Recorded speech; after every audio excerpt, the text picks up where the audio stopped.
Ya, senang sekali malam ini kita bertemu kembali. Topik kita malam ini adalah pembahasan mengenai kitab Matius ya, Pak Bu Beni ya. Wahyu dari pasal 12 sampai Waduh, 22. judulnya masih Matius nih, saya jadi miskomunikasi nih. Oh iya, sorry. Itu kayaknya linknya ya. Linknya Matius. Dari kitab Wahyu yang sudah kita selesaikan minggu yang lalu. Ya, untuk itu sebelum kita memulainya, saya akan pimpin Bapak Ibu sekalian dalam doa. Mari kita berdoa. Bapak Surgawi, malam hari ini kami datang menghadap hadirat-Mu. Kami mengucap syukur dan berterima kasih atas kesempatan kami boleh berkumpul untuk membicarakan segala sesuatu terkait dengan kitab Injil Wahyu yang baru minggu lalu kami selesaikan. Berikan hikmat-Mu ya Tuhan bagi kami, sehingga kami boleh mengerti dan memahami apa yang menjadi maksud hati Tuhan dalam penulisan kitab Wahyu ini. Kami berdoa bersyukur penuh pengharapan agar kami semua boleh mendapatkan anugerah dan karunia dari membaca kitab Wahyu ini. Kami berdoa dalam nama Tuhan kami Yesus Kristus. Amin. Amin. Baik, tanpa berlama-lama silakan Pak Penginjil Abraham untuk mulai menyampaikan materi terkait dengan kitab Wahyu. Baik, terima kasih Penatua TKP untuk kesempatannya. Ya, rekan-rekan sekalian, saat ini kita akan melanjutkan pembahasan dari kitab Wahyu. Jadi memang ini cukup panjang sebenarnya ya. Jadi karena ini cukup detail, semoga rekan-rekan bisa terus mengikutinya. Jadi di dalam pasal 8 kita melihat bagaimana ada hal yang menarik, yaitu tentang doa. Jadi ketika ada materai ketujuh di dalam bagian ini, nanti materai ketujuh ini menjadi peralihan kepada 7 sangkakala. Nah, di sini diawali dengan adanya kuasa doa dari orang-orang kudus. Orang-orang kudus di sini maksudnya adalah jemaat. Nah, tetapi menariknya dikatakan itu ada semacam pedupaan emas. Nah, itu adalah doa syafaat Kristus.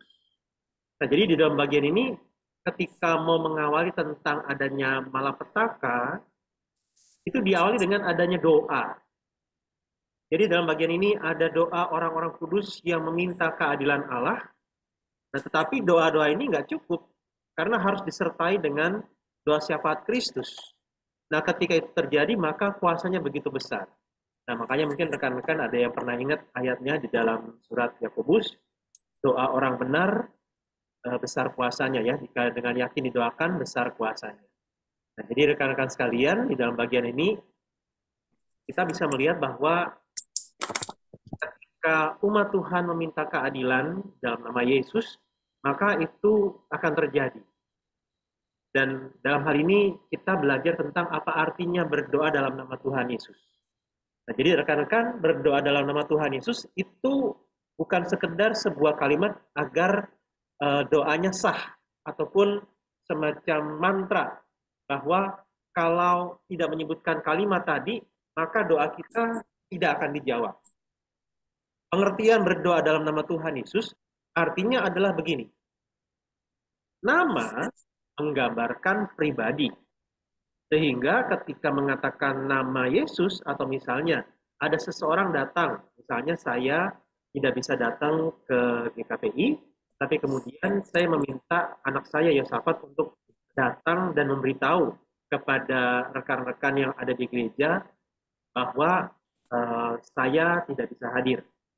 Tetapi waktu pas anak saya datang dan dia bilang, saya datang atas nama papa saya, bahwa saya tidak hadir ke gereja, maka artinya waktu anak saya Yos datang, dia itu sedang membawa pribadi saya. Nah, jadi nama waktu kita bilang dalam nama Tuhan Yesus kami berdoa, artinya itu kita menyerahkan doa kita kepada pribadi Yesus, pengantara kita. Kita sedang membawa doa kita itu kepada Yesus yang berdaulat atas doa-doa kita. Sehingga sebenarnya pengertiannya mirip dengan ketika kita berdoa, kiranya bukan kehendakku melainkan kehendak-Mu yang jadi. Kami alaskan doa ini seturut dengan waktu dan kehendak Tuhan. Nah, kira-kira seperti itu pengertiannya. Ya, jadi semoga dalam bagian ini, waktu kita berdoa dan mengatakan dalam nama Tuhan Yesus, bukan karena itu sebagai sebuah mantra yang bernilai magis, ibaratnya kalau nggak menyebutkan kalimat tadi, nggak afdol, bukan, tetapi bicara tentang iman dan keyakinan kita terhadap pribadi Yesus. Dan ketika itu terjadi, maka kalau rekan-rekan kasih itu seperti ada sebuah gemuruh yang dahsyat terjadi. Nah, inilah yang mengawali adanya 7 sangkakala. Nah, jadi ini saya buatkan penjelasannya. Sangkakala pertama mengakibatkan hujan es dan api yang menghancurkan kebanyakan tanaman dalam dunia. Sangkakala kedua mengakibatkan apa yang merupakan meteor jatuh ke dalam laut, mengakibatkan musnahnya kebanyakan makhluk hidup di dalam laut. Sangkakala ketiga itu ya sama dengan sangkakala kedua, tetapi dampaknya kepada danau dan sungai-sungai, bukan pada lautan. Nah, sangkakala keempat mengakibatkan matahari dan bulan menjadi gelap. Sangkakala kelima mengakibatkan wabah belalang setan yang menyerang dan menyiksa umat manusia.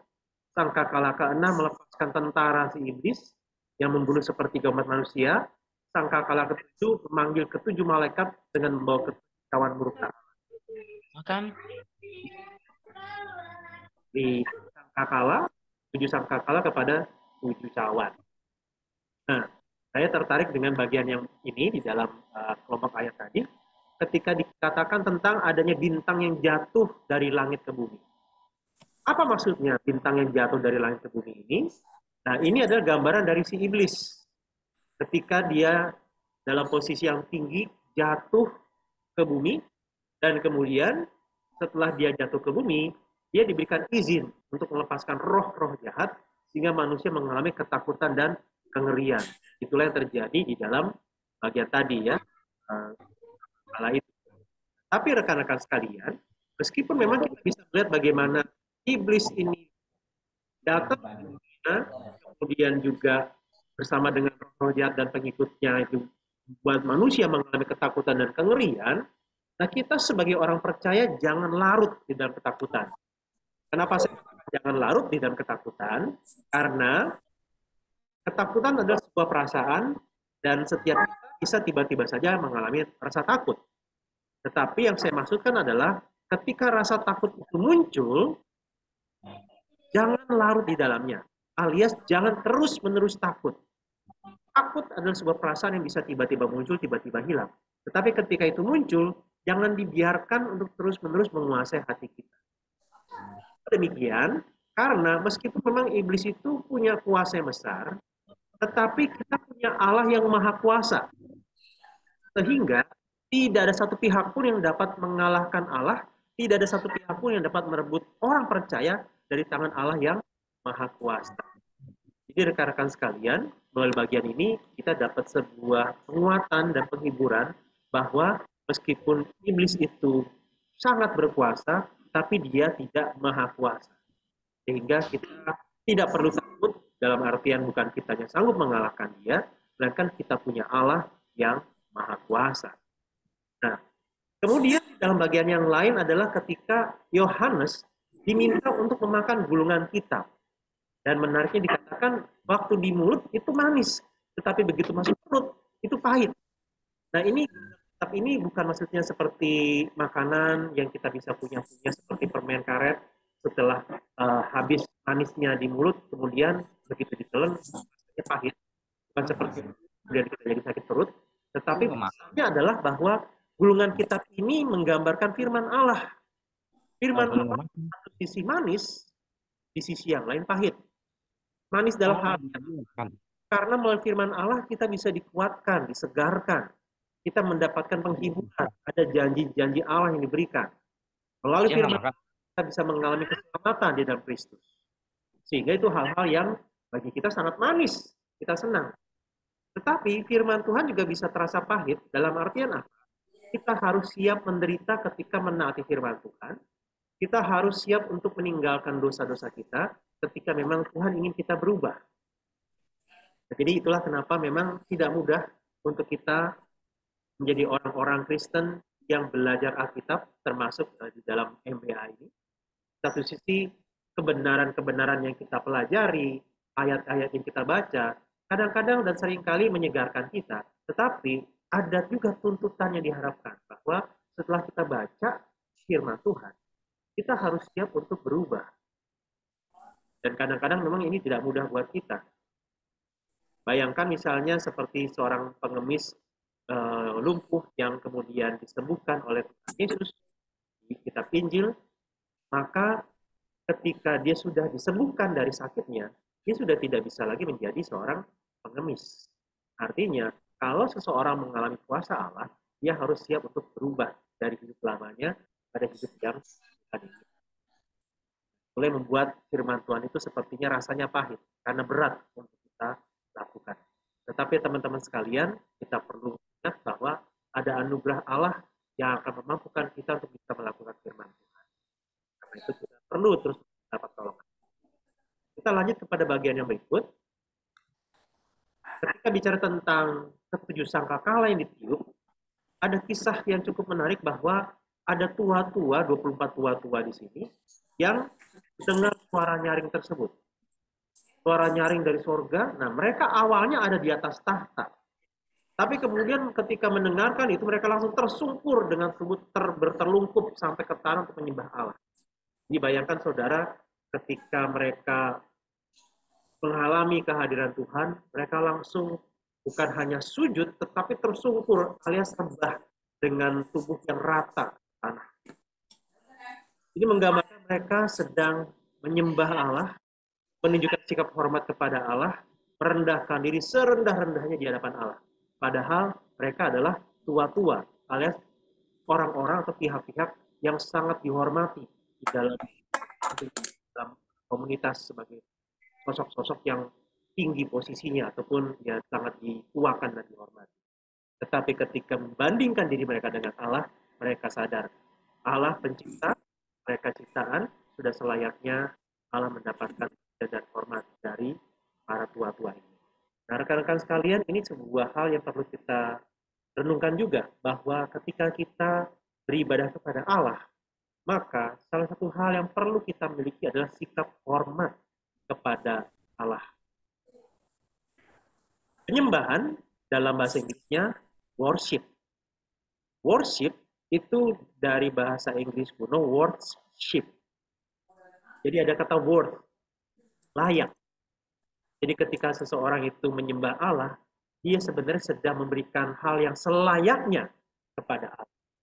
Karena itu rekan-rekan, kiranya ketika kita beribadah kepada Allah, khususnya di hari Minggu, mari kita memiliki sikap hormat kepada Allah, karena dia memang layak mendapatkannya. Nah, berikutnya, saudara, kita lanjut kepada bagian ini. Bicara tentang adanya perempuan dan naga. Mungkin rekan-rekan masih ingat ya. Nah, ini yang menarik dan mungkin sempat kita bahas sebelumnya, waktu pas saya sempat singgung sedikit di pertemuan sebelum hari ini, bahwa ada simbol-simbol yang ditulis di dalam kitab Wahyu itu bukan simbol-simbol misterius yang sulit, tetapi simbol-simbol yang seringkali mengacu kepada perjanjian lama. Nah, ketika dikatakan ada perempuan yang berselubungkan matahari dengan bulan di bawah kakinya dan 12 bintang, maka ini mengacu kepada mimpi yang Yusuf pernah alami dan ceritakan kepada Yakub. Nah, sehingga kalau kita lihat di sini bahwa perempuan tersebut adalah Israel. Tetapi Israel yang dimaksud bukan Israel jasmania, melainkan Israel yang sejati, di mana nanti dari suku Israel ini, dari bangsa Israel ini, lahirlah sang anak. Nah, siapa sang anak itu? Jawabannya adalah Kristus. Nah, sehingga sejak awal, iblis berusaha untuk membinasakan si anak ini, tetapi selalu gagal. Rekan-rekan sekalian, ini memang butuh mengerti juga tentang kisah-kisah di dalam perjanjian lama. Karena apa? Karena ini berkaitan dengan apa yang dikatakan di Kejadian 3 ayat 15. Bahwa aku akan mengadakan permusuhan antara keturunan perempuan dengan ular. Ular naga. Ya, nah, di dalam Kejadian 3 ayat 15 dikatakan keturunan perempuan akan meremukkan kepalamu, engkau akan meremukkan tumitnya. Nah, Ada perlawanan di situ dari si ular, yaitu iblis, terhadap keturunan perempuan. Nah, siapa keturunan perempuan yang dimaksud? Nah, terus-menerus sepanjang sejarah di dalam Alkitab, upaya iblis berusaha untuk menangkap ataupun membinasakan si anak ini tidak berhasil, tetapi akhirnya memang si anak ini berhasil mengalahkan si ular.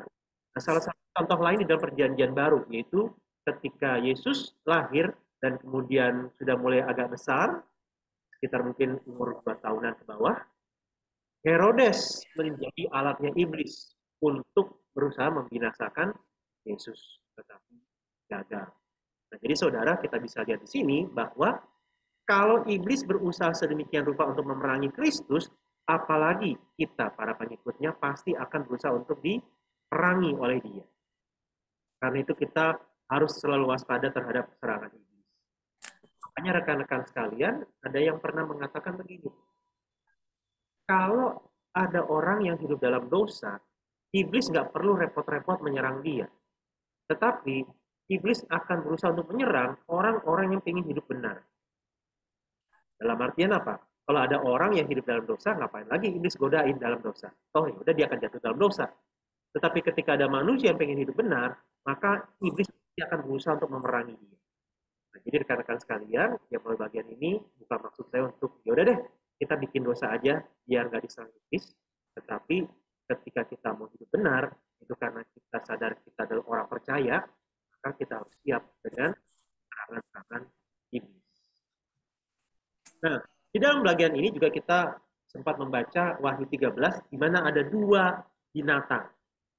Ada 2 binatang yang muncul sebagai antek-anteknya iblis, yaitu ular. Nah, ini kembali bicara tentang simbol. Jadi bukan bicara tentang ada binatang yang benar-benar seperti ini ya, yang kepalanya banyak dan seterusnya. Ada sebuah gambaran bahwa ada 2 binatang. Yang pertama melambangkan kekuasaan atau pemerintah yang berkuasa untuk menindas umat manusia. Nah, yang kedua, binatang yang kedua adalah gambaran dari kesesatan, yaitu bicara tentang paham, filsafat, pengajaran agama yang membuat iman seseorang bisa disesatkan. Nah, jadi rekan-rekan sekalian, di dalam bagian ini kita bisa melihat bahwa secara ringkas ada 2 hal yang bisa mengancam iman seorang Kristen. Yang pertama yaitu penganiayaan dari pihak pemerintahan, entah ya misalnya orang Kristen tetapi pemerintah negaranya sangat tidak menyukai kekristenan. Yang pertama, jadi bicara tentang pemerintahan. Dan yang kedua, dari sisi agama itu sendiri, ada penyesatan. Dan kadang-kadang penyesatan terjadi justru di dalam lingkungan orang Kristen itu sendiri. Jadi 2 hal ini yang menjadi ancaman bagi iman seorang Kristen.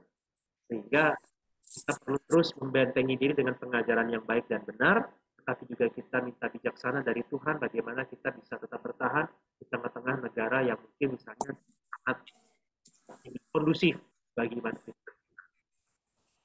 Nah, tetapi memang rekan-rekan, ya ini seperti waktu saya khotbah di kebaktian minggu, bagaimana memang ambil contoh di RRC sana, orang-orang Kristen di sana di satu sisi memang ada yang mendapatkan akses untuk bisa beribadah dengan leluasa. Tetapi hal-hal seperti itu juga tidak menutup adanya kondisi untuk ada orang-orang Kristen di sana yang mengalami penindasan, mengalami tekanan. Sehingga ini yang membuat iman seseorang itu diuji dan bertumbuh. Sehingga memang butuh hikmat untuk bisa bertahan di sana. Nah, jadi saudara, kita mesti lihat 2 hal ini adalah instrumennya iblis untuk mengganggu bahkan menghancurkan seseorang. Yang berikutnya adalah 7 cawan. Nah, ke-7 cawan penghakiman itu merupakan akibat dari dibunyikannya jadi kembali ada hubungannya ya antara 7 sangkakala kemudian dilanjutkan dengan 7 cawan. Nah, ini secara ringkasnya, cawan pertama mengakibatkan bisul yang menyakitkan di antara umat manusia. Cawan kedua mengakibatkan matinya semua makhluk hidup dalam laut. Kemudian cawan ketiga mengakibatkan sungai berubah menjadi darah. Nah, bagian-bagian ini mungkin rekan-rekan sudah mulai ingat ini peristiwa apa. Kemudian cawan keempat mengakibatkan panas matahari menjadi amat dahsyat dan mengakibatkan sakit luar biasa. Cawan kelima mengakibatkan kegelapan yang dahsyat dan kesakitan yang semakin hebat karena bisu dari cawan pertama. Cawan keenam mengakibatkan sungai Efrat menjadi kering. Efrat ini berarti bicara tentang sungai yang ada di daerah Asyur dan Babel. Nah, bala tentaranya adalah si antikristus yang akan dikumpulkan untuk perang di akhir zaman. Atau istilahnya itu Harmagedon ya. Nah, kemudian cawan ketujuh menghasilkan gempa bumi yang dahsyat diikuti dengan hujan es besar. Nah, cawan-cawan seperti ini adalah gambaran dari malapetaka-malapetaka yang dialami. Nah, tetapi kita perlu lihat bahwa kuncinya untuk mengerti ketujuh cawan ini terletak di dalam ayat 2 sampai 4. Di dalam ayat 2 sampai 4 di dalam Wahyu 15 itu mengatakan ketika di sana di dalam ayat itu ada kalimat tentang orang-orang Israel yang menyanyi pada masa kepemimpinan Musa. Nah, kalau rekan-rekan ya memang nanti kita sampai ke sana ya, tapi sekarang kita masih bahas kitab Kejadian. Nanti kalau teman-teman baca kitab Keluaran, di sana rekan-rekan akan mulai nyambung bahwa waktu pas Wahyu 15 ayat 3 mengatakan mereka menyanyikan nyanyian Musa, hamba Allah. Nah, kapan sih orang Israel menyanyi di masa-masa kepemimpinan Musa? Yang pasti tercatat di dalam Keluaran 15. Ketika orang Israel itu telah bebas dari pengejaran orang-orang Mesir yang mereka hendak menyeberangi Laut Teberau. Nah, pesan apa yang mau disampaikan di sini? Pesannya adalah begini. Sebagaimana Allah menang atas Mesir, ini juga adalah gambaran dari kemenangan Allah atas iblis. Nah, justru yang menjadi aplikasi buat kita adalah, maukah kita memuji-muji Allah karena Ia juga telah memberikan kepada saudara berbagai kemenangan, khususnya ketika saudara menang menghadapi dosa. Makanya ada sebuah lagu yang berasal dari ayat Alkitab juga ya, di dalam Roma pasal 8, kita ini lebih dari pemenang. Nah, pemenang di sini bukan maksudnya bicara tentang persaingan dengan orang lain, kita menjadi lebih unggul dan juara. Tapi menang di sini dalam artian menang menghadapi godaan dan pencobaan, menang melawan dosa. Nah, dalam bagian ini, kalau kita bisa menang melawan dosa, maka kiranya ada puji-pujian kepada Allah yang kita naikkan, karena dialah yang membuat kita menang melawan dosa.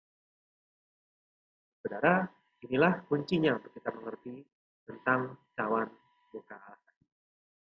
Nah, sekarang kita lanjut kepada bagian yang berikut, yaitu kejatuhan Babel dan hukuman atas binatang dan nabi palsu. Nah, jadi dalam ayat 7-18 itu ada kodenya, bahwa ia telah ada namun tidak ada. Ini sebuah kalimat yang kayaknya ada pertentangan ya. Dibilangnya telah ada, tapi kok ternyata nggak ada. Maksudnya apa? Nah, maksudnya adalah bahwa meskipun ada berbagai kerajaan atau pemerintahan yang jahat dan juga penyesatan yang bisa menindas umat Allah, maka yang perlu dihayati bahwa keberadaan mereka itu sementara, nggak permanen. Yang permanen, yang kekal adalah Allah. Allah yang izinkan untuk adanya pemerintahan yang jahat, tapi Allah juga yang akan menghapus kerajaan dan pemerintahan jahat tersebut. Bagian ini yang kiranya bisa membuat kita bertahan di dalam masa-masa dan tekanan yang ada. Dan mungkin ini juga menjadi bagian yang bisa kita doakan, saudara-saudara, ketika misalnya, yang seperti tadi sempat saya singgung, ketika memang kita tahu bahwa ada orang-orang Kristen di China yang mengalami penindasan, mari kita doakan mereka, supaya iman mereka tidak gugur. Mari kita doakan mereka, supaya mereka punya pengharapan kepada Allah, bahwa penindasan yang mereka alami itu bersifat sementara. Nah, kalaupun misalnya mereka harus mengalami penderitaan bahkan kematian karena penindasan tersebut, mereka sudah nantinya masuk ke dalam kekekalan bersama dengan Allah. Nah, jadi mari kita doakan mereka. Tengah-tengah penindasan itu mereka tetap kuat dan tabah. Yang berikutnya, dalam bagian ini ada kalimat yang cukup menarik ketika mengatakan jangan mengambil bagian dalam dosanya Babel. Di dalam pasal 18 ayat 4. Nah pertanyaannya, kenapa umat Tuhan diminta untuk jangan mengambil bagian dalam dosa-dosa Babel? Ya, jawabannya sederhana, agar umat Tuhan tidak turut ditimpa malapetaka yang akan diterima oleh Babel. Nah, jadi saudara, dalam hal ini intinya kita perlu untuk setia kepada Tuhan dan tidak mengkompromikan iman kita dengan berbagai hal, dengan berbagai cara. Nah, termasuk juga bicara tentang agama-agama yang ada di dunia. Meskipun semua agama secara umum mengajarkan kebaikan, tetapi yang dapat memberikan keselamatan itu adalah Kristus. Hanya di dalam Kristus kita bisa mendapatkan keselamatan. Sehingga itulah yang membuat kita perlu untuk setia kepada Kristus. Jangan karena punya pemahaman bahwa semua agama mengajarkan kebaikan, maka kemudian ya kita mempersilahkan terjadi pernikahan beda agama. Nah, kalau misalnya ada yang sempat atau ada keluarga kita yang mengalaminya, ya kita doakan kiranya Tuhan berkenan menarik dia kembali. Tapi itu semua di dalam anugerah Tuhan ya. Jadi rekan-rekan, ya kita perlu menghayati baik-baik bahwa keselamatan itu hanya di dalam Kristus, bukan di dalam agama. Nah, yang berikutnya adalah di dalam pasal 19 ada perjamuan anak domba. Nah, inilah hal yang cukup menarik juga bahwa bicara tentang perjamuan anak domba ini, maka kita sebenarnya sudah mulai merasakan semacam miniaturnya. Ibaratnya testernya. Kalau kita mau bikin pesta, kita ke catering, kita mungkin nyicip dulu testernya, maka tester itu menjadi sebuah gambaran bahwa nanti pas hari H pesta, makanannya seenak ini. Nah, jadi perjamuan kudus yang kita ikuti di dalam kebaktian di gereja kita, itu bukan hanya mengingatkan kita tentang Kristus yang mengorbankan tubuh dan darahnya, sehingga kita diselamatkan, melainkan itu juga sebagai sebuah simbol bahwa kita itu nanti akan turut dalam perjamuan kawin anak domba. Nah, sehingga rekan-rekan sebenarnya ini yang menarik kalau dalam bidang teologi, ada yang namanya theology of food, teologi makanan. Kenapa? Karena kalau nanti rekan-rekan baca Kejadian pasal 1, pasal 2, itu ada tentang makanan juga. Bahwa ketika penciptaan, ketika awal dunia diciptakan itu, baik manusia maupun hewan-hewan makan tumbuh-tumbuhan. Terlepas dari apa yang dimakan, tetapi intinya ada konsep tentang makan. Nah, kitab Wahyu sebagai kitab terakhir dalam Alkitab juga mengetengahkan tentang topik mengenai makanan. Nah, di dalam konsep orang-orang Yahudi, makan bukan hanya bicara tentang keramah tamahan, bukan hanya bicara tentang aksesoris pesta, tapi makan menggambarkan persekutuan. Sehingga kalau ada tamu yang dipersilakan makan oleh tuan rumah, artinya sang tamu dianggap sebagai saudara dari si tuan rumah. Ada persekutuan di situ. Ada keakraban di situ. Nah, jadi dalam hal ini ketika kita diundang dalam perjamuan kawin anak domba, pesannya adalah bahwa Allah ingin memiliki relasi yang akrab dengan kita. Nah, justru yang menjadi pertanyaan, apakah kita rindu untuk punya relasi yang akrab dengan Tuhan? Nah, kemudian kita masuk kepada pasal 20 dan seterusnya. Ada kemenangan melalui Kristus, dan disinilah yang kemudian kita baca tentang kerajaan 1000 tahun. Nah, dalam bagian ini bicara tentang kerajaan 1000 tahun, kalau di dalam istilah teologisnya milenium atau milenialisme. Nah, di dalam kekristenan setidaknya ada 4 pandangan tentang kerajaan 1000 tahun. Yang pertama yaitu premilenialisme. Nah, premilenialisme ini terbagi 2. Ada yang nomor 1, ada yang nomor 2. Maksudnya adalah bicara tentang pre berarti kan sebelum. Milenial itu kerajaan 1000 tahun. Maksudnya adalah Yesus datang untuk yang kedua kalinya itu sebelum kerajaan 1000 tahun. Nah, kalau yang teori nomor 2, maksudnya adalah begini. Sebelum Yesus datang ke dunia untuk yang kedua kalinya, menghakimi orang hidup dan mati, ada istilahnya rapture. ini kita sempat diskusikan juga ya beberapa waktu lalu, ada pengangkatan. Jadi ada orang-orang percaya yang masih hidup itu diangkat, berjumpa dengan Kristus di awan-awan, sehingga setelah orang-orang ini rapture diangkat, maka terjadilah tribulation, penganiayaan besar. Dan itu tidak dialami oleh orang percaya, karena orang-orang percaya sudah diangkat ke awan-awan, berjumpa dengan Kristus di sana. Nah, setelah masa penganiayaan itu selesai, Kristus datang dari awan-awan bersama dengan umat percaya tadi yang sudah diangkat.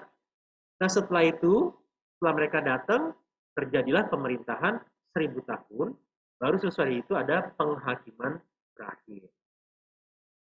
Nah, jadi ini konsepnya. Nah, tetapi ada juga yang konsep nomor 3, post-millennialism.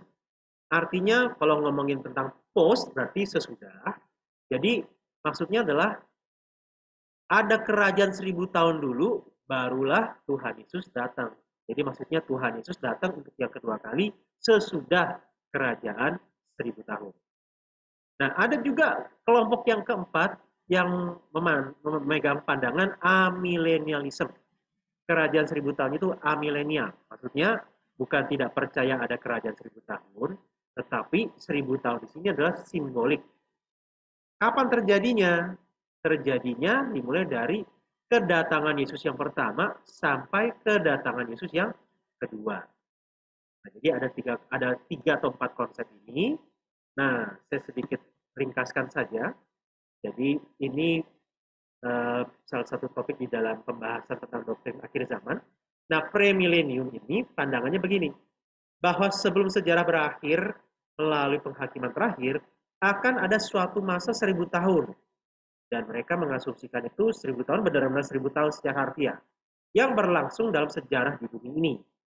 Nah, masa tersebut dimulai dengan kedatangan Kristus yang kedua kali, dan sepanjang masa itu, Kristus akan memerintah sebagai Raja di bumi ini.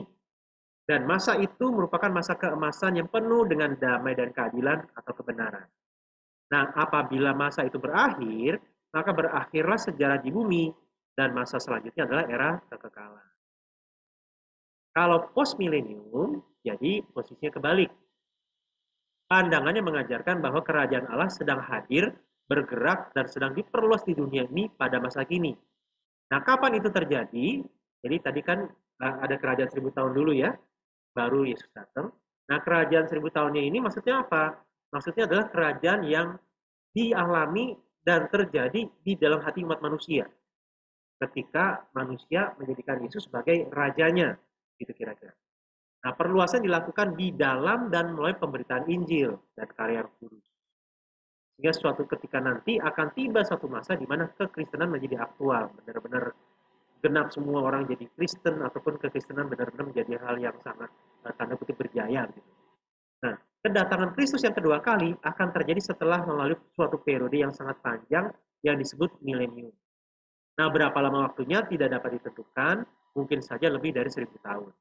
Dan segera setelah itu akan diikuti dengan kebangkitan secara umum dan penghakiman, kemudian masuk ke era kekekalan. Ini ringkasnya ya. Nah, kemudian pandangan yang ketiga adalah milenium. Nah, pandangan ini menafsirkan istilah milenium tersebut secara simbolik. Jadi, milenium ini bukan tidak percaya ada kerajaan 1000 tahun, tetapi kerajaan 1000 tahunnya itu secara simbolik, bukan harfiah angka 1000 tahun. Dan menurut pandangan amilenium ini, masa 1000 tahun itu adalah suatu masa yang berlangsung dari sejak Yesus datang yang pertama kali, dan terus berlangsung sampai sekarang, dan nanti di akhir zaman. Jadi 1000 tahun ini bukan sesuatu yang nanti, tetapi sebenarnya sudah terjadi sekarang. Nah, pada masa milenium ini, sedang berlangsung suatu proses perkembangan hal yang baik dan jahat secara sejajar, yakni kerajaan Allah dan kerajaan iblis di bumi ini. Nah, hal ini akan berakhir pada kedatangan Kristus yang kedua kali, yang mana saat itu terjadi, maka akan ada kebangkitan umum dan penghakiman terakhir. Sesudah itu langsung diikuti dengan era kekekalan. Jadi teman-teman sekalian, ini adalah gambaran-gambarannya. Nah, terserah teman-teman mau pilih yang mana. Pada akhirnya sama-sama mengimani ada kerajaan 1000 tahun. Tetapi ini jangan sampai kalau teman-teman sekalian punya pandangan yang berbeda. Misalnya ada rekan-rekan yang pilihnya pre-millennium, lebih cocoknya. Ada yang lebih setujunya post-millennium. Ada yang lebih seraknya amillennium. Nah, kalaupun teman-teman berbeda pandangannya, nggak usah berantem. Kenapa? Karena kita melihat ada persamaan dari ketiga konsep ini. Yang pasti bahwa sama-sama mengakui Kristus akan datang kembali untuk yang kedua kali. Ketiga pandangan ini sepakat. Ketiga kelompok ini sama-sama setuju. Nah, yang kedua, sama-sama mengakui adanya pemerintahan milenium. Hanya saja memang berbeda dalam hal sifatnya, caranya, dan waktunya. Nah, yang ketiga adalah mengakui bahwa ketika Kristus datang kembali, akan terjadi kebangkitan orang mati dan penghakiman terakhir. Nah, jadi rekan-rekan sekalian, intinya kita pegang dalam hal ini, karena apa? Masing-masing bersumber dari Alkitab, mencari dukungannya dari penafsiran terhadap Alkitab. Nah, jadi rekan-rekan sekalian, melalui bagian ini, bicara tentang kitab Wahyu, maka ini bicara tentang sebuah janji, bahwa Kristus akan datang kembali untuk yang kedua kali. Nah, karena itu kita perlu waspada, kita perlu berjaga-jaga. Nah, ketika Kristus datang untuk yang kedua kali, akan terjadi kebangkitan orang mati dan penghakiman terakhir. Sehingga ini menjadi hal yang di satu sisi buat kita bersuka cita, tapi juga perlu waspada. Nah, sekarang kita masuk kepada bagian ini ya, yang lebih detailnya lagi, tentang kematian kedua. Di dalam Wahyu 20 ayat 14-15 disinggung tentang kematian yang kedua. Apa maksudnya kematian yang kedua? Tidak akan mengalami penderitaan dalam kematian yang kedua. Nah, maksudnya kematian kedua adalah kematian kekal di dalam lautan api, tanda kutip.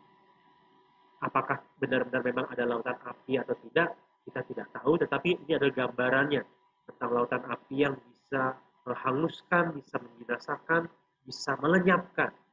Karena salah satu cara pada zaman orang-orang di masa-masa dunia Alkitab, mereka punya yang namanya TPA. Di kota di tanah Palestina ada TPA.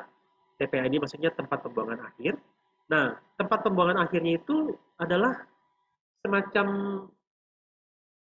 sumur yang ada perapiannya. Sehingga kadang-kadang neraka digambarkan seperti itu.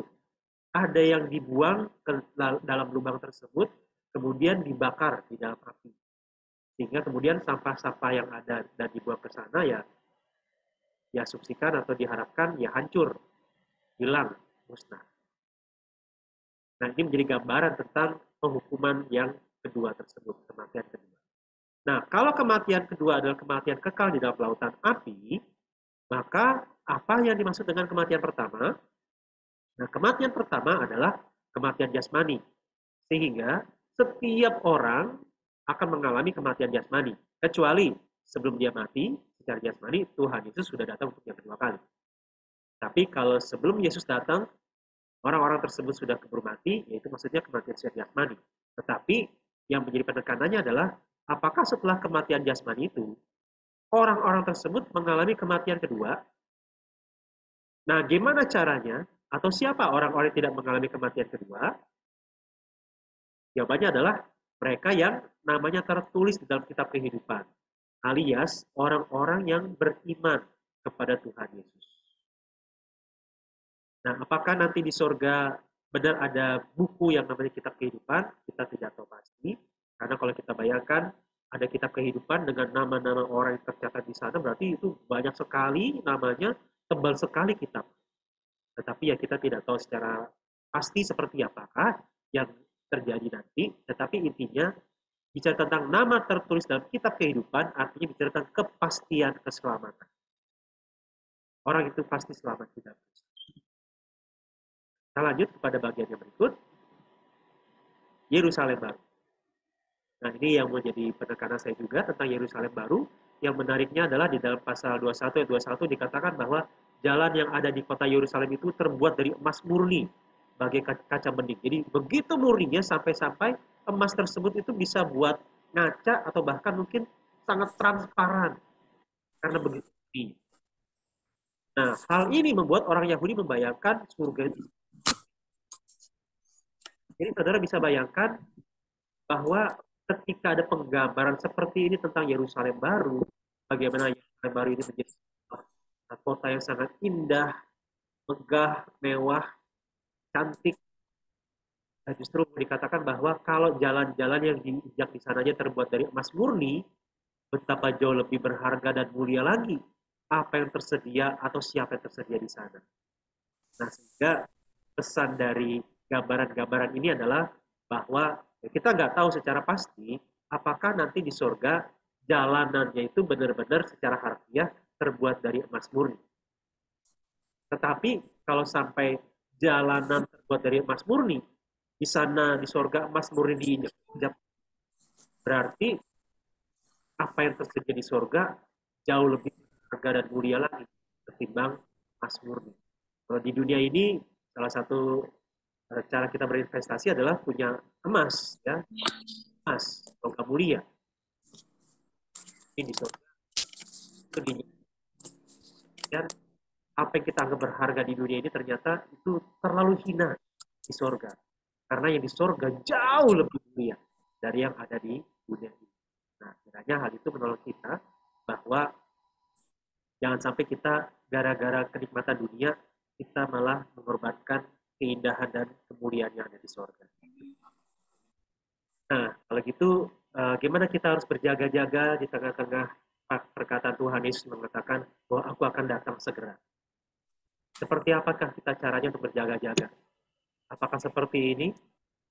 Ya, matanya dipaksa untuk tetap terbuka, kalaupun ngantuk dan tertutup ya tempelin kertas yang ada gambar mata yang terbuka. Nah, ya pasti bukan begitu. Kita berjaga-jaga dalam artian dua hal. Yang pertama yaitu kita terus waspada, kita terus menjaga kesucian hidup, tetapi ketika kita jatuh dalam dosa, kita jangan meninggalkan Allah, jangan menjauh dari Allah.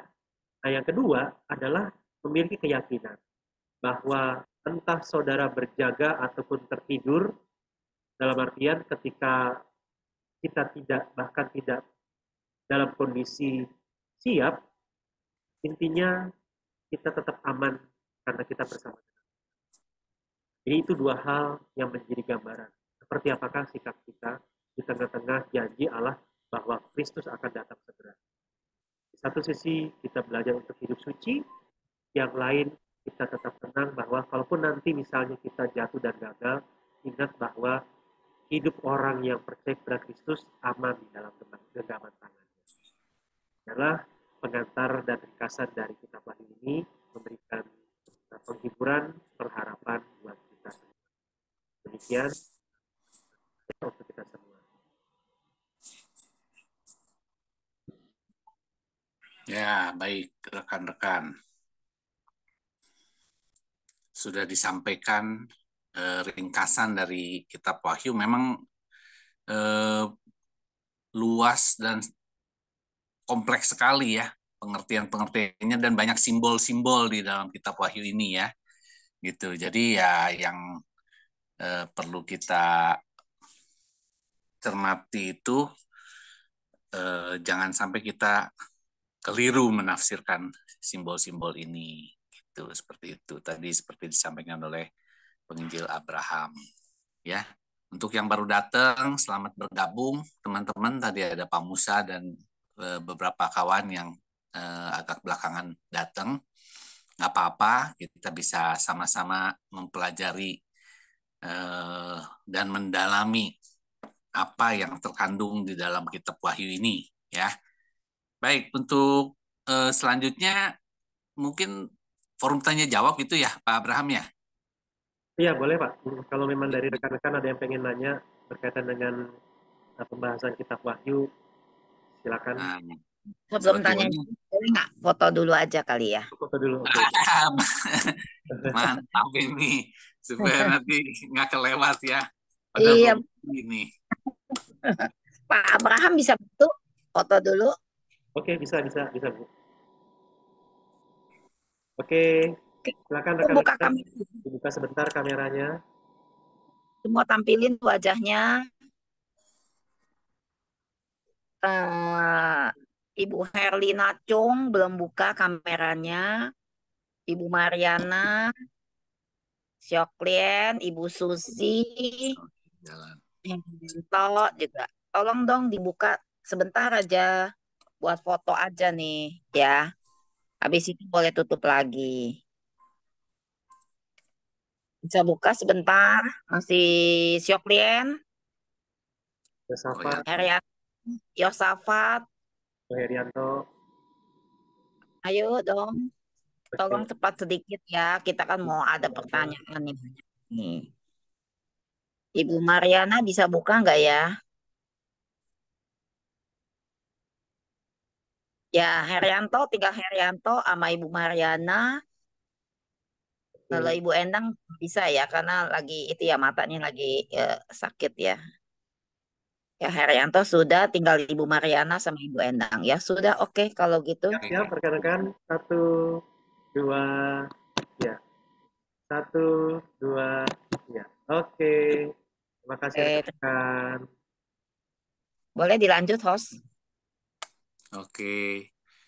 Ya, saya akan bagi dulu untuk 3 penanya pertama kali ya, supaya ada keteraturan. Nanti baru ditanggapi atau mau satu demi satu. Silakan, bebas aja ya. Oke, siapa yang mau ambil kesempatan pertama untuk bertanya ini? Mari, silakan. Pak Yanto biasanya banyak pertanyaan nih. Atau Pak Teguh, monggo Pak Teguh, silakan. Dari Sleman ini, Pak Teguh, monggo.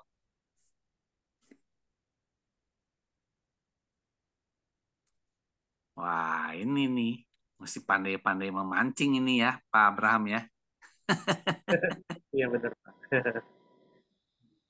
Atau mungkin sudah sangat jelas penyampaiannya. Atau mungkin sudah sangat jelas sampaiannya. Saya awali dulu aja ya, supaya nanti bisa melibatkan lebih banyak dari rekan-rekan ya. Tadi kan ada disampaikan mengenai ular. Ular. Eh, Kalau nggak salah di Alkitab sih ditulisnya ular tua atau yang di Wahyu itu ditulis dengan simbol naga itu ya, penginjil Abraham. Kemudian dan keturunan si anak itu berarti ada upaya-upaya dari pihak si jahat ini untuk menggagalkan rencana Allah atau janji Allah memberikan eh, artinya jalan menuju kelahiran Yesus. Nah, ini yang sudah kita pelajari di kitab-kitab sebelum Wahyu ya, kalau nggak salah. Di silsilah Matius itu bagaimana keturunan dari silsilah Yesus itu mengalami aniaya dan bahkan pembantaian secara besar-besaran, tapi lewat kuasa Tuhan yang memang tidak terkalahkan, itu kita sama-sama tahu bahwa janji Allah itu digenapi. Seperti itu. Ya, pertanyaan saya, eh, apa wujud atau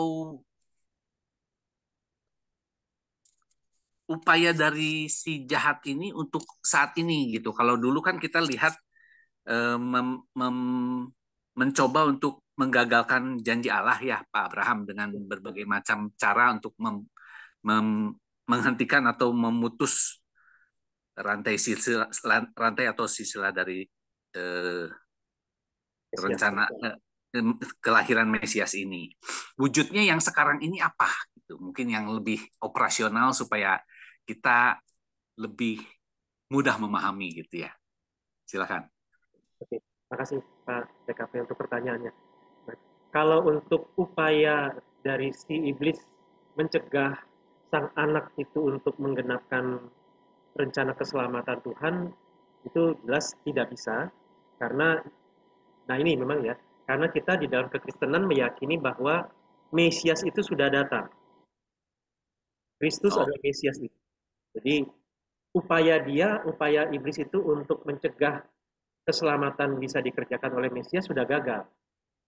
Nah, tapi memang untuk orang-orang Yahudi ataupun orang-orang tertentu yang tidak mempercayai Yesus adalah Mesias yang dijadikan, buat mereka ya Mesias itu belum datang.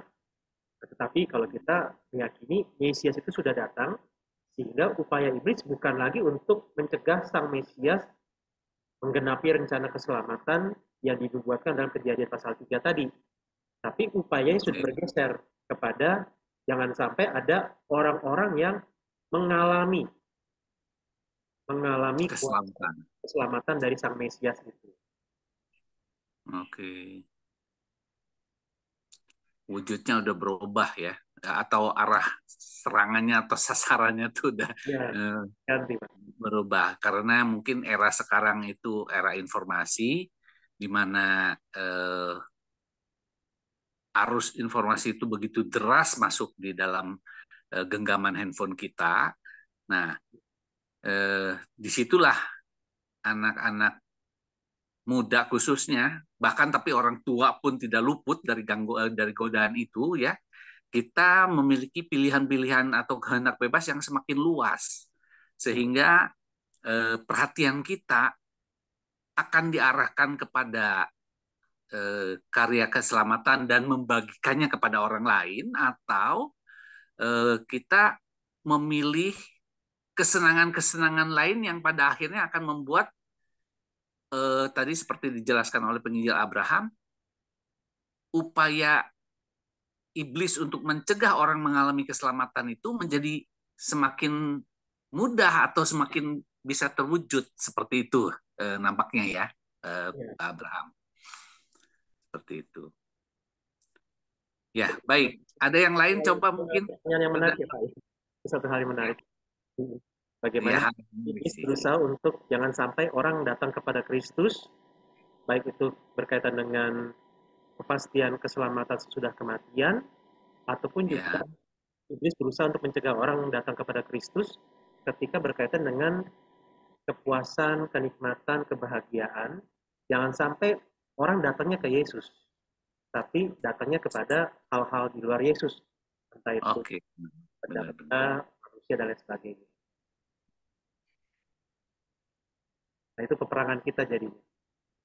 Kita nanti yang diperangi sama si iblis ya. Ya, saat ini kita yang seharusnya menjadi pemegang amanat agung, ya, yaitu yang bisa menyampaikan karya keselamatan Kristus itu kepada next generation atau generasi berikutnya atau sesama kita yang mungkin seusia dengan kita, tapi malah kita tidak melaksanakan itu. Itulah yang membuat banyak kenalan kita, rekan kita, saudara kita tidak bisa mengalami karya keselamatan itu. Baik, mari yang lain. Apakah ada pertanyaan lainnya sehubungan dengan uraian atau paparan dari kitab Wahyu ini? Banyak simbol ya, memang banyak simbol. Simbol itu menarik, bahkan di KTB itu sempat rekan kita yang sayang sekali nggak hadir ya, Kopleming itu cukup aktif bertanya mengenai Lewiatan lah, apalah gitu ya. Ayo Koyanto, mari mau bertanya mengenai serangan di Gaza yang baru-baru ini juga boleh. Enggak, saya mau tanya. Abraham. Di Wahyu 18, jatuhnya Babel. Sebenarnya kota Babel itu Irak. Apa ya maksudnya? Gimana ya gitu maksudnya? Dia kota yang sangat besar dan penuh dengan dosa gitu ya. Mungkin bisa dijelaskan. Agak putus-putus Koyanto, sorry.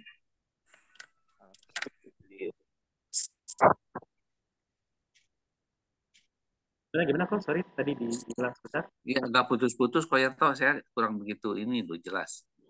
Nggak tahu Pak Abram jelas nggak nangkepnya? Wahyu 18. Wahyu 18. Wahyu 18 katanya, Pak. Ya, Wahyu 18.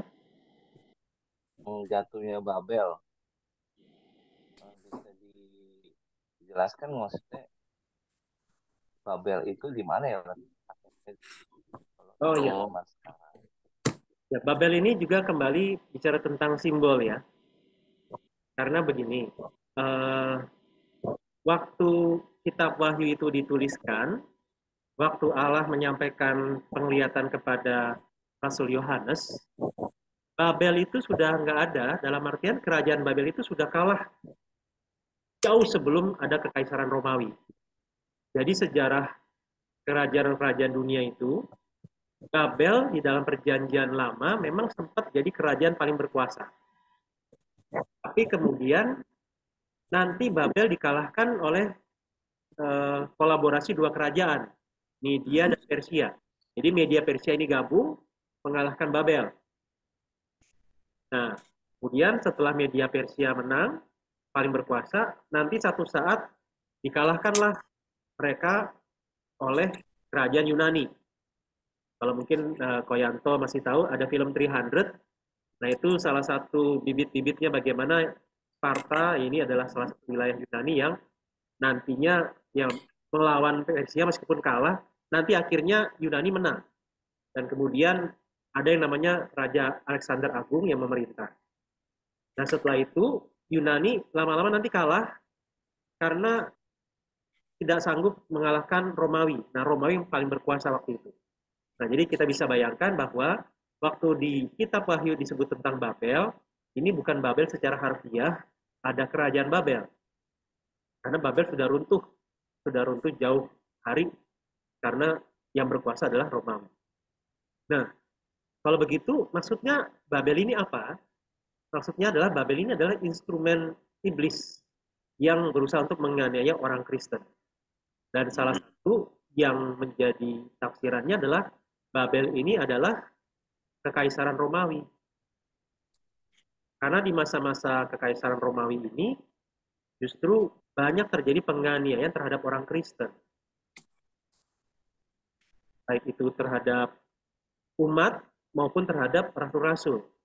Setidaknya kaisar yang sangat terkenal dengan kebenciannya terhadap kekristenan adalah Kaisar Nero. Nah, pada masa pemerintahan Kaisar Nero ini, Rasul Petrus ditangkap, kemudian disalib terbalik. Kemudian Rasul Petrus ditangkap dan kemudian dipenggal. Kemudian kota Roma dibakar oleh Nero, dan Nero bilang itu orang Kristen yang lakukan. Sehingga makin banyak orang-orang Roma yang benci sama orang Kristen.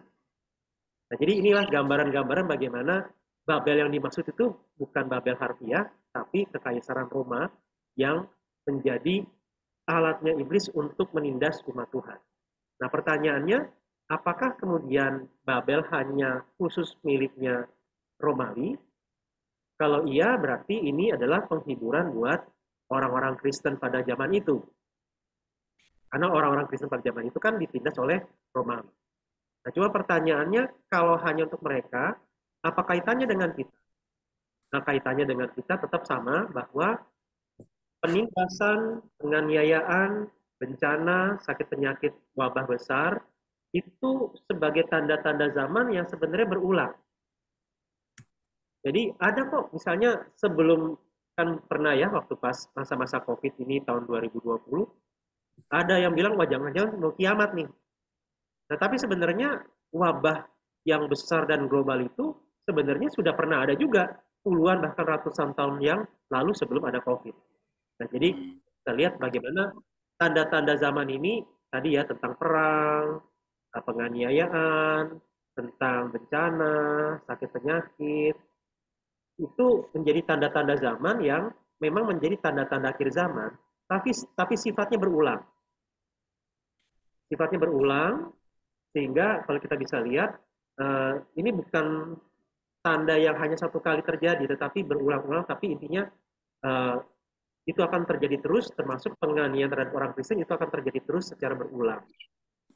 Jadi pesannya mau dikatakan bahwa ketika dibilang tentang Babel akan jatuh, mau dikatakan bahwa kalau misalnya pun ada orang-orang Kristen yang mengalami penindasan dan penganiayaan karena iman mereka, maka pesan yang mau disampaikan adalah sang penganiaya itu pasti akan jatuh dan runtuh.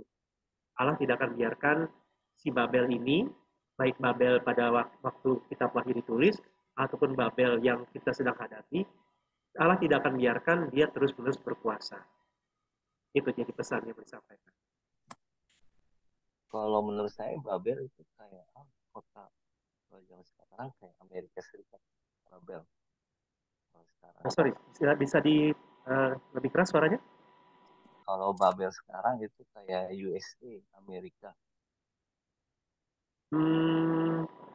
Kita belum bisa bilang itu sebagai USA ya, Amerika, tapi itu gambaran ya, gambaran tentang adanya pihak berkuasa yang menindas menekan umat percaya, yang berusaha untuk kontrol semua umat manusia. Gitu. Jadi tinggal yang menjadi pertanyaannya, kalau memang USA, apakah USA ini menindas orang-orang Kristen atau tidak? Kita nggak bisa pastikan karena penindasan ini cukup tersebar di mana-mana ya. Gitu. Iya betul. Oke, jadi cukup jelas kah, Prianto? Ya. Ya, semoga membantu ya, Pak Yato.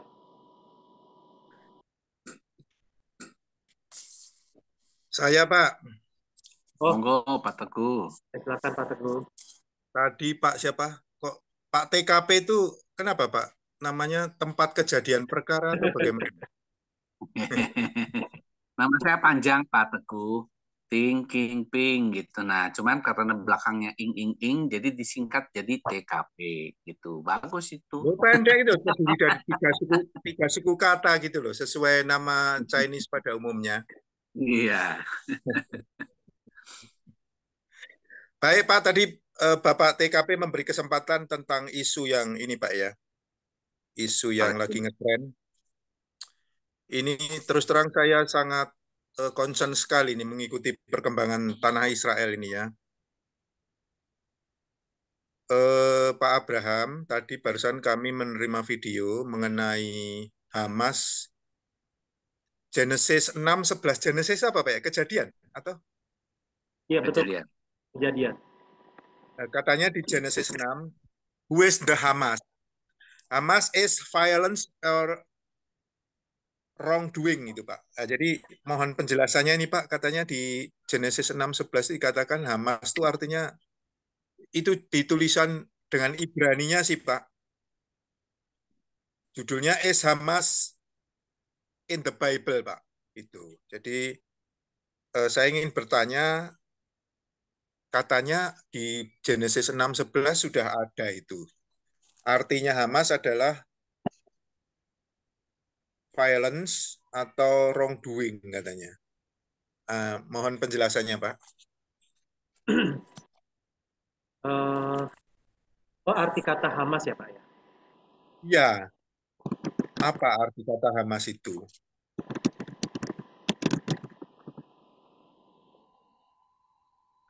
Sebenarnya kalau dari ini memang begini ya Pak Teguh.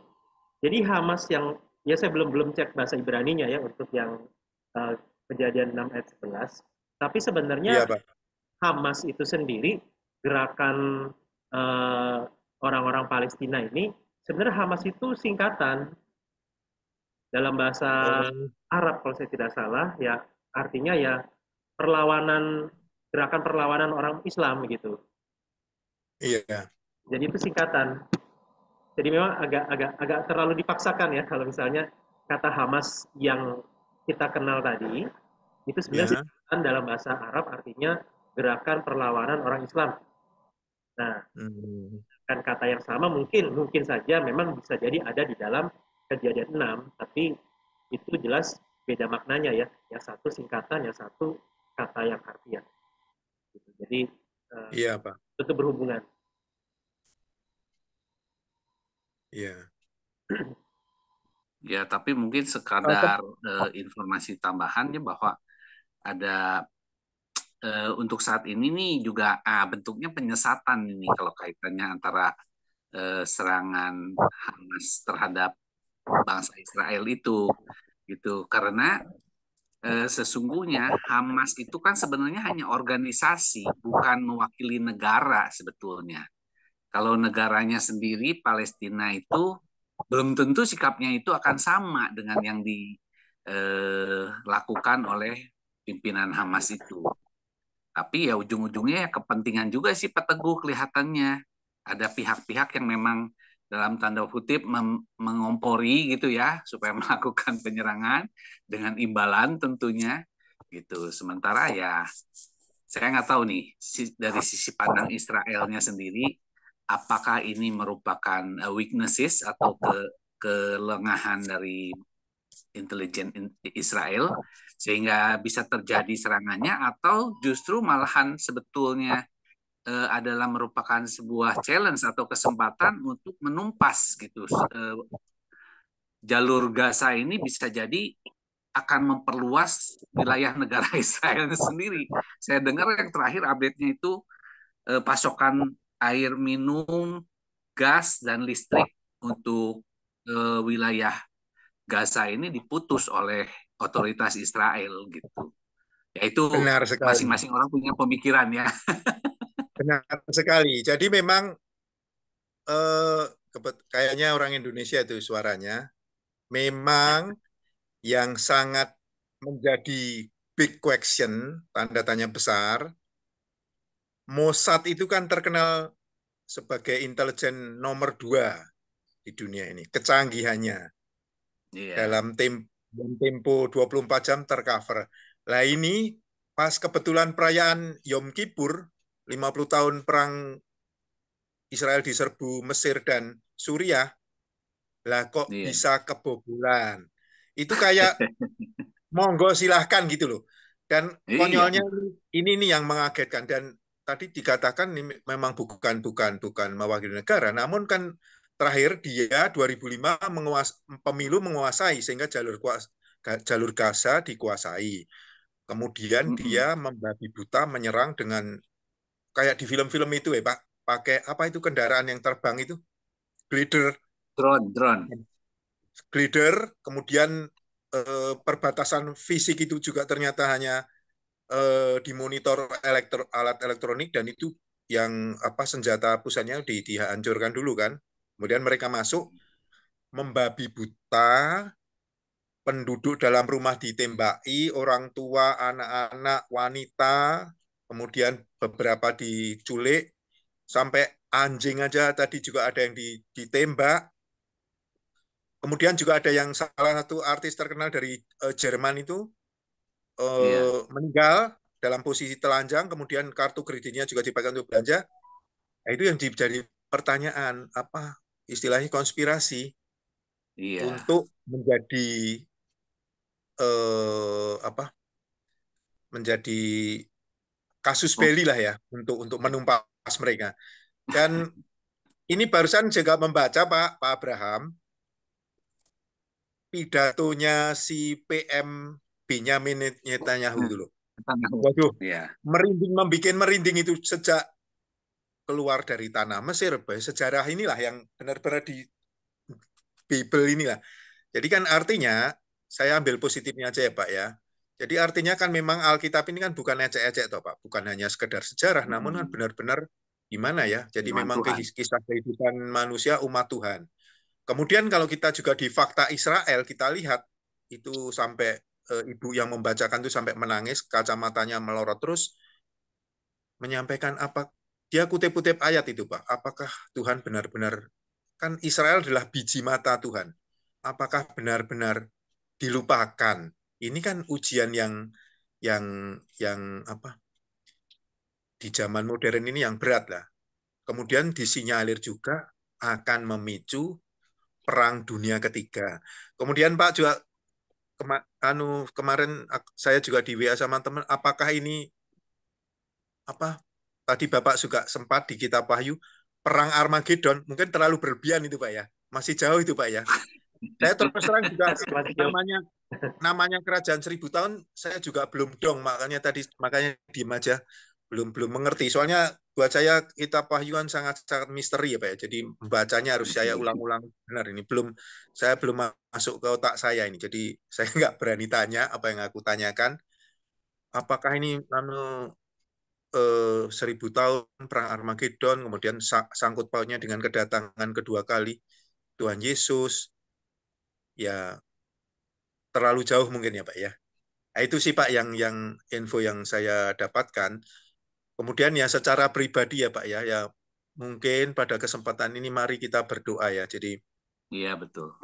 ya, tapi ya susah ya, wong kita apa domi domi Sili. dominan dominan Oh, tetangga dominan. sebelah ya kan pasti Iya. pasti ya kan walaupun Israel benar pun tetap salah terus ya sudahlah memang memang demikian kan tapi kan bagi manusia mungkin mustahil tapi kan Tuhan sudah berjanji bagi Tuhan tidak ada yang mustahil ya Betul. jalan satu-satunya ya mari kita umat percaya ini tetap lebih kenceng lagi untuk berdoa untuk bangsa Israel menjadi dan saya kok ya kepingin bahwa Indonesia itu membuat hubungan diplomatik gitu loh.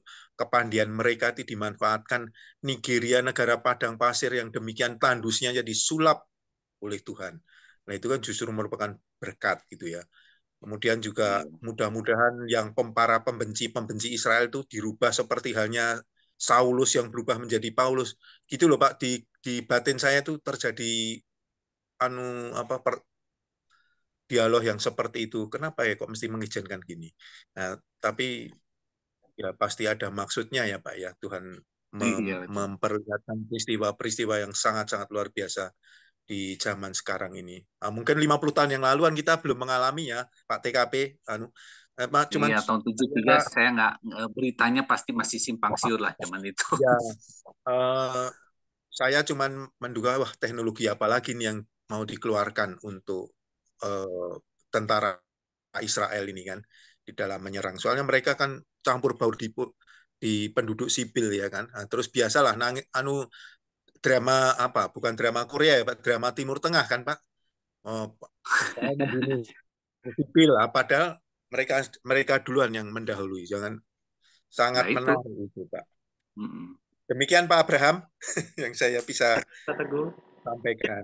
tentang Israel ini kita perlu lihat secara lebih komprehensif, lebih utuh dalam artian kita perlu lihat antara Israel secara politik di zaman sekarang dengan Ya, Israel yang ada di dalam Alkitab. Nah, kadang-kadang kita agak sering tercampur baur antara Israel secara politik di zaman sekarang itu adalah Israel yang sama dengan yang ada di Alkitab. Mm-mm. Perjanjian. Nah, salah satu yang paling pasti adalah kalau tadi sempat kita mengingat tentang perempuan dan naga, perempuan itu kan adalah Israel. Tapi Israel iya, yang sejati. Nah, siapakah atau apakah Israel yang sejati itu? Jawabannya adalah gereja. Jadi, Mm. Israel yang sejati ini adalah Israel rohani, yaitu gereja. Nah, inilah umat Tuhan. Karena kalau di dalam kitab Roma sendiri, bahkan anak Abraham pun nggak langsung jadi umat pilihan Tuhan. Tidak setiap orang Israel akan mendapatkan keselamatan, melainkan orang-orang Israel yang percaya kepada Kristus yang akan mendapatkan keselamatan. Nah, jadi hmm, hal yang perlu kita lihat dulu supaya kita tidak tercampur baur antara Israel secara politik di zaman sekarang dengan yang ada di dalam Alkitab. Nah, Nah, tapi betul. kita Iya. juga mengaitkan tentang Israel jasmania. Itu juga tetap menjadi salah satu faktor yang perlu diperhatikan. Nah, tapi kalau di dalam konteks sekarang, perang yang ada di Timur Tengah itu kita seringkali melihatnya sebatas perang agama. Padahal ya, orang-orang di sana itu cukup beragam agamanya dalam artian begini. Apakah orang Palestina pasti beragama Islam? Yahudi. Ternyata tidak juga. Ada juga orang-orang. Ternyata tidak. Nah, apakah orang-orang Yahudi itu orang Kristen? Ternyata enggak juga. Tidak. Tidak juga. Ini ada hal-hal yang kita perlu lihat bahwa tidak sebenarnya bukan utamanya sebenarnya bukan perang agama, tapi seringkali perang ini dikaitkan dengan agama, sehingga akhirnya itu bercampur baur dan akhirnya orang yang tidak mengerti situasinya melihat ini perang seperti yang ada di dalam agama, dalam kitab suci orang Kristen atau orang Yahudi. Padahal waktu itu dosen sekolah teologi saya pernah kuliah di Israel, ya dia mengatakan sebenarnya orang Palestina yang di sana dengan orang Israel itu sebenarnya bisa rukun dan agamanya itu nggak langsung disamaratakan, tapi itu cukup tercampur baur. Nah, jadi sebenarnya perang yang terjadi itu kita perlu lihat bahwa itu sebenarnya bukan perang agama, sehingga kita tidak jangan langsung melihat dalam kaitan dengan nubuatan di dalam kitab Wahyu. Nah, yang kedua adalah begini. Kadang-kadang kita sebagai orang Kristen lebih condong untuk mendukung orang Israel dan tidak sepakat dengan orang Palestina, di mana Israel lebih dekat dengan Yahudi Kristen, sedangkan Palestina itu Islam. Tapi kalau kita bicara tentang perbandingan agama-agama, Yahudi, Islam, Kristen, sebenarnya justru Yahudi itu lebih sulit untuk bisa menerima Yesus sebagai Mesias. Nah, Islam meskipun menolak Yesus sebagai Allah, tapi tetap masih mengakui Yesus sebagai Nabi. Nah, jadi begitu Pak ya. Iya. Kita kadang-kadang agak susah nih. Kita pengen belain orang Israel, orang Yahudi, padahal ternyata juru selamat kita itu mereka tolak. Gitu. Nah, orang Muslim meskipun kita kayaknya nggak sreg, tapi ternyata masih sedikit mengakui bahwa ya, Yesus itu real. Sebatas nabi sih diakui. Ini kita lihat, saya tidak langsung dikaitkan dengan agama. Iya. Lebih kepada seperti perang politik ya yang sekarang ini menguasaan sumber daya alam sih, lebih ke arah situ sih kelihatannya. Perang perebutan sumber energi. Jadi kita ketika melihat perang di Timur Tengah sana, Israel Palestina, lebih baik kita melihat dari pendekatan kemanusiaan. Iya betul. Iya. Oke, kita melangkah padahal itu Pak ya, sekarang direkrut lagi tuh tentara-tentara Arab yang Muslim berduyun-duyun masuk menjadi direkrut lagi oleh Israel. IDF. Jadi IDF. Tentara pembebasan, tentara pertahanan Israel. Ya. Gitu. Memang isu agama itu paling mudah untuk karena agama itu identitas. Serang agamanya itu berarti menyerang identitas. Jadi itu membuat orang gampang tertarik. Ya. Dalam kesempatan ini ya, mohon maaf, mau izin Pak, bakalnya poinnya 2024 kita pilih yang nasionalis ya Pak ya. Aku ngeri-ngeri sedap ini. Soalnya kalau yang dua sebelah itu, waduh, sudah nggak ada baik-baiknya lah. Ini juga perlu didoakan ini Pak TKP, harus lebih kenceng lagi. Mohon belas kasihan Tuhan betul itu untuk mencintai Indonesia. Karena bukan untuk kita ya Pak ya, tapi untuk semua anak cucu kita. Anak cucu dan keturunan kita. Betul. Ya. Dan saya sangat berbahagia sekali dengan forum ini Pak ya, dengan Ibu Weni, Ibu Yuli, dan Bapak Abraham, Pak TKP, yang sudah memfasilitasi kami dari jemaat awam, sehingga di forum inilah kita Q&A boleh bertanya segala hal yang berhubungan dengan Alkitab. Dan ini secara langsung atau tidak langsung sungguh-sungguh boleh menguatkan iman percaya kita. Dan seperti halnya yang bahasa mudahnya, membuat hidup jadi lebih hidup itu loh Pak. Terutama apabila kita belajar mengenai kitab Yohanes. Jadi mungkin nanti pas ulangan di Perjanjian Baru, pas menginjak kitab Yohanes, nanti Pak Abraham mungkin bisa memberikan insight-insight baru, karena dengan Injil yang ditulis Yohanes ini kan kita sungguh-sungguh boleh mengerti tentang keberadaan Allah kita yang unknown, Mbak. Maksud saya yang tak terjangkau oleh panca indera kita, dan oleh Yohanes dijelaskan sangat gamblang dengan kedatangan firman itu menjadi manusia. Semoga nanti di masa depan ini sungguh-sungguh boleh lebih menguatkan iman percaya lagi. Amin. Dan amin. Metode ini benar-benar, walaupun kita 3 pasal per hari, sedikit demi sedikit, tapi saya percaya sedikit demi sedikit lama-lama Lama-lama menjadi jadi bukit. bukit. Setuju. Amin. Iya, karena Amin. jadi benar-benar apalagi sekarang dengan terbitnya TB2 membuat semangat lapor sama Pak Abraham nih saya. Wah, Karena puji Tuhan. tulisannya besar, kemudian jarak spasinya juga besar. Selama ini kan selalu mulus ya Pak Alkitab kita. Mulus, Dengan alias TB2 nggak itu dibaca. tulisannya besar-besar. Sekarang saya bacanya tidak melalui HP, tapi langsung dari the real Bible-nya. Nah, puji Itu Pak Abraham, sangat-sangat menggembirakan. Terima kasih Bu Weni. Bu Weni, Tuhan. berkat Bu Weni ini kita semua boleh mendapat berkat. Semoga nanti banyak teman-teman lagi yang mau bergabung gitu Bu. Ya, silakan. Boleh. Ya. Tadi soalnya saya ketemu Bu sama kakak kelas. Tadi kan ada rapat paguyuban pensiunan Kimia Farma Nasional. Jadi saya ketemu, langsung saya bicara. Ibu tahu Oh, dulu yang mendorong saya. Nanti ini ada programnya. Benar loh, nanti aku tindak lanjuti Japri. Ya katanya. Nanti saya kejarnya, Bu. Biar dia join nanti. Terima semangat kasih Ibu Weni. Ibu ini luar biasa loh. Iya, Bu, soalnya gimana ya? Ya ibaratnya kita berjalan di padang pasir menemui oase ini benar-benar saya Haus. pikir ini benar-benar berkat yang sangat-sangat luar biasa benar dari Tuhan. Mohon maaf nanti saya boleh minta nomornya Pak Abraham ya Bu. Oh iya, boleh. Ya. Boleh, Nanti aja Bu setelah Zoom ini. boleh.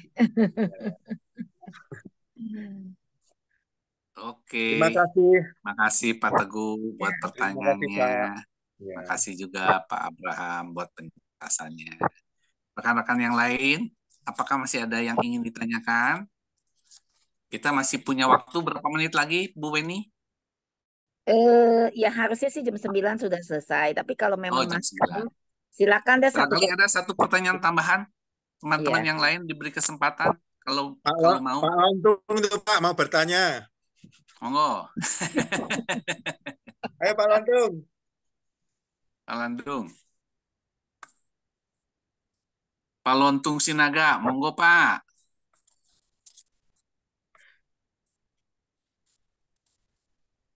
Masih ditutup itu mic-nya itu. Ya. Nggak denger ya kalau ditutup nggak denger ya. Kalau ditutup nggak denger itu. Oh iya. Walontung, Oke. silakan mic-nya dibuka.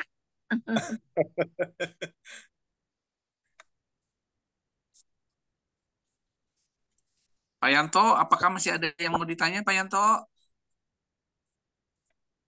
Oh Pak Musa ada acara ini Bu ya. Edi nih. Edi Pak Musa biasanya tadi baru besuk itu. Edi bisa ada Edi boleh pertanyaan. kalau ada pertanyaan satu, monggo di. Penasaran dong sih kalau bilangan 666 itu emang bilangan manusia, Pak? Yang di ayat Bilangan 18. Bilangan Yang 18 ya, ayat pasal 13 ayat 18. Oh, angka 666 ya. Ya, tapi disebutnya situ bilangan manusia. Itu maksudnya itu juga simbol apa ya gitu. Cuma itu aja sih. Yang pasal 13 ayat 18. Pasal 13 ayat 18 ya. Iya. Itu memang maksudnya bilangan itu adalah anak manusia dalam artian itu mengacu kepada antikristus bahwa nanti akan ada orang atau orang-orang yang akan anti terhadap Kristus, membenci Kristus, melawan Kristus dan pengikutnya. Nah, kenapa angkanya 666? Nah, ini berkaitan dengan pengertian orang-orang pada waktu itu tentang angka. Jadi, ada beberapa angka yang menggambarkan tentang angka yang baik.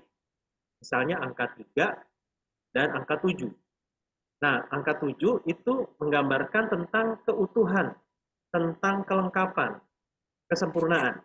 Dan maka angka 7 seringkali dikaitkan dengan itu angkanya Tuhan. Itulah kira-kira.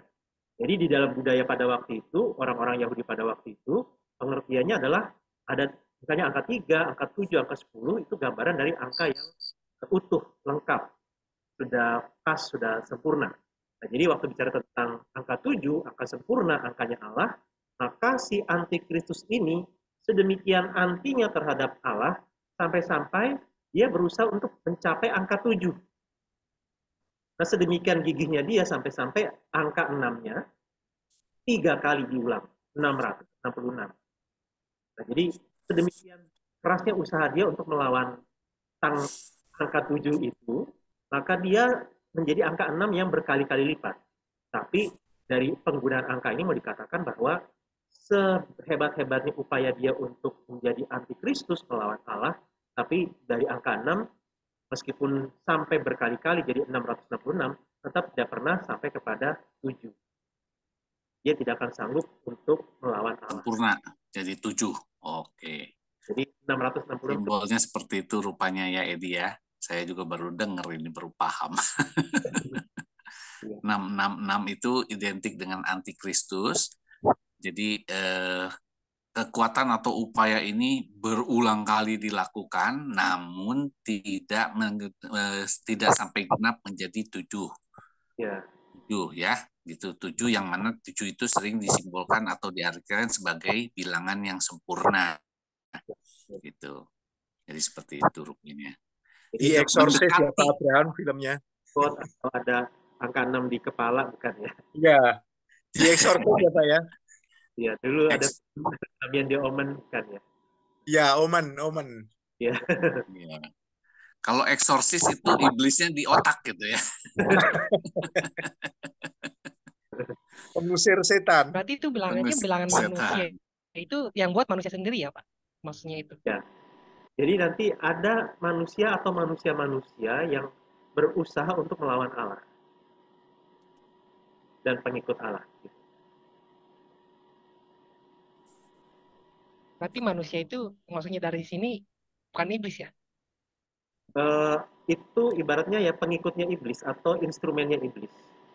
Makanya beberapa ada yang sampai mengatakan bahwa 666 ini adalah misalnya Kaisar Nero, Adolf Hitler, dan lain sebagainya, karena mereka punya anggapan bahwa bilangan manusia itu 666, yaitu manusia yang menjadi pemimpin sebagai antikristus. Jadi mereka sebagai manusia yang memimpin untuk melawan Kristus. Jadi manusia ini adalah manusia yang merupakan alatnya iblis, instrumennya iblis untuk melawan Allah.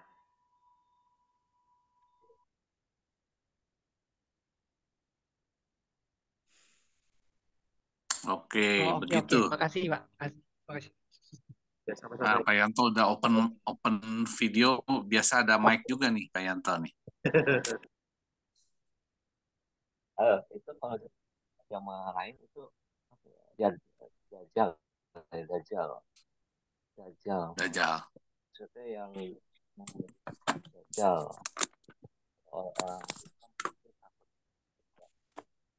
Oh, iya, di agama lain ya. Sosok antikristusnya namanya Dajjal ya. Wow. Dia akan melawan orang-orang kayak bunuh semua. Bukan yang begitu Pak. Sama apa ini? Beda. Ya memang kalau di pengertian di sana mungkin Dajjalnya lebih kelihatan seperti sosok yang mengerikan ya, kayak seperti monster. Iya, digambarkannya seperti monster sih. Iya. Cuma memang kalau di dalam Alkitab kita, kitab Wahyu, kita perlu ingat tadi ya, ada berbagai simbol yang meskipun itu tentang monster, tapi itu sebenarnya gambaran-gambaran. Dan nanti harfiahnya akan seperti itu yang muncul. Tapi ya menariknya memang meskipun ada Dajjal yang berusaha untuk membinasakan, menjadi monster yang menakutkan, tapi nanti ya ada Imam Mahdi, kalau nggak salah ya, yang nanti akan mengalahkan. Iya. Istilahnya kuasa hitam, ada juga kuasa putihnya gitu ya. Ya, tapi nanti artinya pada akhirnya ada yang baik yang menjadi pemenangnya. ya masih mirip-mirip dengan apa yang dikatakan di dalam kitab Wahyu. Cuman ya kita perlu pegangnya yang kitab Wahyu saja, ya. Nah, tapi itu sebagai informasi ya silakan, nggak apa-apa. Iya ya Pak, Imam Mahdi mereka ini yang akan mengalahkan Dajjal itu. Iya. Nah, Imam Mahdinya ya jelas-jelas Yesus Kristus ya Pak ya. Iya.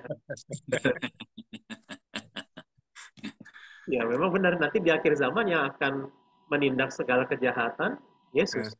Tapi mereka percaya itu Pak ya, bahwasanya Isa versi mereka itu Iya. sebagai pengadil Pak ya. Iya betul Pak. Sebagai hakim yang adil, betul.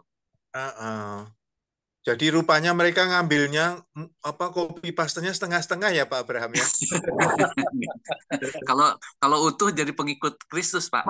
Iya. Nah, kita doakan terus ini Pak TKP. Iya, kita doakan. Benar. Kalau utuh jadi pengikut Kristus itu. Benar sekali. Oke, baik. Berarti kita telah cukup menyelesaikan beberapa pertanyaan tambahan. Semoga tambah memperjelas ya.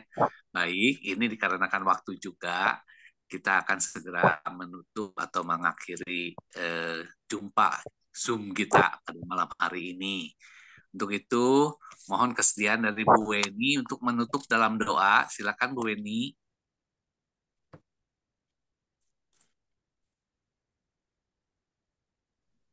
Mari semua Bapak Ibu, ya, kita akan menutup di dalam doa. Tuhan, kami bersyukur kalau pada malam ini Tuhan, Engkau masih memberikan kami kesempatan untuk mempelajari daripada kitab Wahyu Tuhan. Kami tahu Tuhan, kami masih banyak sekali kekurangan dan kami masih belum terlalu mengerti Tuhan. Tapi Engkau ajar kami terus ya Tuhan, supaya kami mempunyai kerinduan hati kami untuk selalu menggali firman Tuhan. Berkati ya Tuhan, grup MBA ini boleh semakin hari, boleh semakin bertumbuh di dalam kerohanian kami Tuhan. Kami bersyukur karena semuanya ini anugerah daripada Tuhan, Tuhan yang selalu memberkati kami di dalam kehidupan kami. Kami bersyukur Tuhan, kami menyerahkan waktu istirahat kami malam ini ke dalam tangan Tuhan.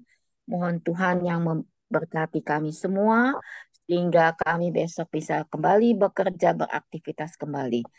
Syukur, dan kami juga mengucapkan syukur Tuhan untuk Pak Abraham juga yang boleh selalu mengajarkan kepada kami. Terima kasih Tuhan. Bersyukur di dalam nama Tuhan Yesus. Amin. Amin. Amin. Selamat malam buat teman-teman semua. Terima kasih. Selamat malam. Terima kasih. Terima kasih. Terima kasih semua. Terima kasih semuanya. Terima kasih Pak Abraham. Nah, ini Pak Musa baru muncul.